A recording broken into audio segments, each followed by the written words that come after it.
you for joining us today, Dom. Would you like to take some time just to tell our audience a little bit about yourself and your company? Thank you, Belinda. My name is Dom Cosentino, and I'm the managing partner of an accounting firm called PKF. PKF is an international brand, and we here in Adelaide specialise in property and taxation. Excellent. So first of all, whose name should the property be in? Well, this is an important question, Belinda, and it depends a lot on whether the property is positively geared or negatively geared. That's one side of the equation. The other side of the equation is that we have to deal with land tax.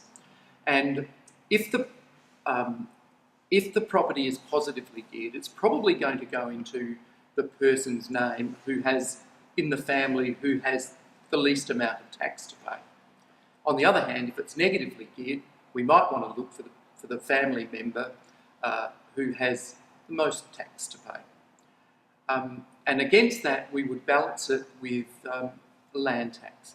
Now, if a person has several properties, then land tax is aggregated, and we would need to balance the amount of land tax against the amount of tax paid. Okay, so assuming that a profit is made, is it considered capital gain or just income? Well, when you're dealing with property, there are two types of taxes. The first of these is capital gains, and the second is income tax. And generally, if a property is an investment property, then it has capital gains applied to it when you sell it. And that's a good thing because it halves the amount of tax.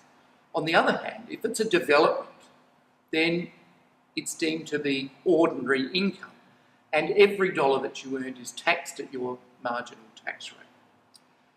And for example, if I were to purchase a property and I leased it out, and after several years I sold that property, that's an investment, and capital gains would apply to that tax, to that property.